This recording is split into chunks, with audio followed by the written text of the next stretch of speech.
है जिसका नाम, वो शेख आसिफ है। गरीब आवाम के लिए करता है जो काम, वो शेख आसिफ है। जो बदनाम करने वाले थे वो खुद ही बदनाम हो गए। लाखों दिनों में जिसका है एहतराम, वो से कौन करे।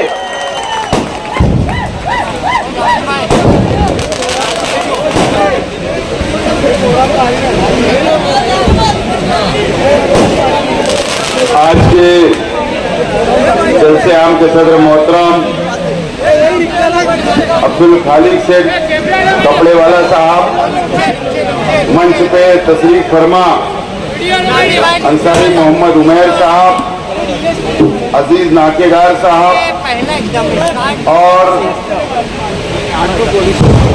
जिन लोगों ने अभी मुझे हिमायत दी और पार्टी के अंदर शामिल हुए ऐसे तमाम ही साथी, मंच पे तशरीफ फरमा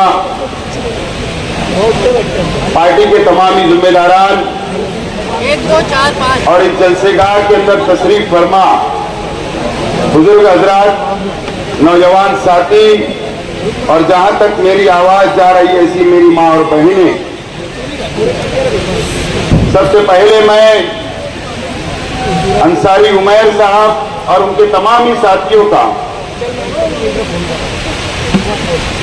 अजीज नाकेदार साहब और अभी जिन लोगों ने पार्टी के अंदर शमूलियत इख्तियार की ऐसे तमाम ही साथियों का मैं पार्टी के अंदर इस्तकबाल करता हूं और स्वागत करता हूं।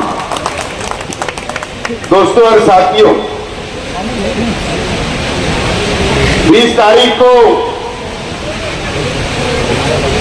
असेंबली का इलेक्शन है और सबसे पहले मैं आज आप लोगों से 20 तारीख को असेंबली के इलेक्शन में मेरी अपनी जो निशानी है, मुझको जो मिली है, वो ऑटो रिक्शा है।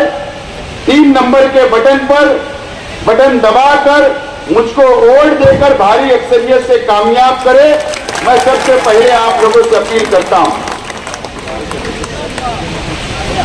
कुछ दिन पहले यहां पर जाफरनगर में इसी जगह पर आज के एमएलए साहब का जलसा हुआ और जलसे में एमएलए साहब ने जाफरनगर वालों को डराने का काम किया। सर्वे नंबर 91 की झोपड़पट्टी में रहने वाले, मकान के अंदर रहने वालों को डराने का काम किया और बाकी उनके साथ जो पंटर लोग तकरीर करें तो मैं तो नाम भी लेना पसंद नहीं करता, लेकिन आज मैं वक्त कम है इसलिए मैं मेन बातें बोलकर आज तकरीर खत्म करूंगा। 15 मिनट में बोलना। मैं सबसे पहले जाफरनगर के सर्वे नंबर 91 की बस्ती की आवाम को और जाफरनगर के अंदर रहने वालों को इस बात का ऐलान करता हूं कि जाफरनगर सर्वे नंबर 91 मेरे चाचा और उनके ग्रुप के लोगों ने सिर्फ इशार पौधी की थी, लेकिन हमने जब ये मालूमात ली कि जो जिस शख्स से ये जमीन ली गई वो शख्स की ये जमीन नहीं है, तो हम लोगों ने वो सौदा कैंसिल कर दिया है, हमने वो सौदा रद्द कर दिया है और आप लोगों को कोई डरने की जरूरत नहीं। अगर वो जमीन मालिक अगर वही होता और अगर वो जमीन ऐसा मान के चलिए अगर हम खरीद भी लेते तो आप लोगों को हटाने का कोई इरादा नहीं था, बल्कि हम लोगों का इरादा था कि आपको वहीं पर जमीन का मालिक बना देना, ये हमारा अपना इरादा था। लेकिन वो जमीन का सौदा हम लोगों ने रद्द कर दिया है, वो जमीन हम लोग नहीं ले रहे हैं और वो जमीन आइंदा अगर कोई लेगा भी तो हम आप लोगों के साथ खड़े रहेंगे। आप लोगों की बस्ती हम लोग उजड़ने नहीं देंगे, आप लोगों को हटाने नहीं देंगे। इस बात का मैं सबसे पहले खुलासा करता हूं। दोस्तों और साथियों, इस्लामपुरे के जलसे में आज जिस जगह जलसा हो रहा है अल्लाह का करम है कि यहां पर पावर लूम की बस्ती है। जाफर नगर, गोल्डन नगर, या अगर हम आगे जाए फार्मेसी तक, सराटर तक या दरेगांव तक हम चले जाए तो अल्लाह का करम है, यहां पर पावर लूम सबसे ज्यादा शहर के अंदर, इस इलाके के अंदर है। इस्लामपुरे के अंदर जो मैंने मैनिफेस्टो का पहला वादा किया था, अगर आप लोग मुझको कामयाब करते हैं, आप लोग अगर मुझको असेंबली के अंदर भेजते हैं अपना नुमाइंदा बनाकर, तो उस वक्त भी मैंने ऐलान किया था और आज भी आपसे वादा करता हूं, अगर आप लोग मुझको एमएलए बनाकर असेंबली के अंदर अगर आप भेजेंगे तो मैं आपको जिन लोगों के 24 लूम का कारखाना है, मैं सोलार लगाकर आप लोगों को हुकूमत की तरफ से दूंगा। इस बात का मैं दोबारा ऐलान करता हूं। कई साथियों का, कई बुनकर भाइयों ये सवाल मन में है कि वो कैसे लगेगा, तो मैंने आप लोगों से कहा था कि जिस तरीके से मस्जिद के ऊपर सोलार लगाने का काम हुकूमत की जानिब से मैंने किया, इंशाअल्लाह उसी तर्ज पे आप लोगों के कारखाने के ऊपर भी, आप लोगों के कारखाने पर भी हम लोग सोलार लगा कर देंगे। और मैंने कोई ये बात हवा में नहीं कही, हवा में कोई ऐलान नहीं किया, मैंने मुकम्मल मालूमात ली, मुकम्मल जानकारी ली और उसके बाद मैंने ऐलान किया हूं। आज मुझे बताइए 1985, 1995 जब भारतीय जनता पार्टी और शिवसेना की सरकार थी, उस वक्त 125 रुपया पर लूम बिजली बिल था। उसके बाद हुकूमतें बदलती गई, उसके बाद हम लोग यूनिट के ऊपर आ गए, उसके बाद सब्सिडी मिलने की शुरुआत हुई और आज तक हुकूमत सब्सिडी दे रही है। आज तक हुकूमत हमको सब्सिडी दे रही है। मैंने उसकी मालूमात दी। अगर एक 24 लूम के कारखाने पर सोलार लगाना होगा तो 16 लाख रुपया एक कारखाने का खर्च आएगा जिसके ऊपर सोलार लगेगा। हम ये हुकूमत की तरफ से करवाएंगे और हुकूमत को ये दलील देंगे कि हुकूमत पावर लूम बुनकर भाइयों को सब्सिडी देती है और बाकी पैसा बुनकर भाइयों को अदा करना पड़ता है।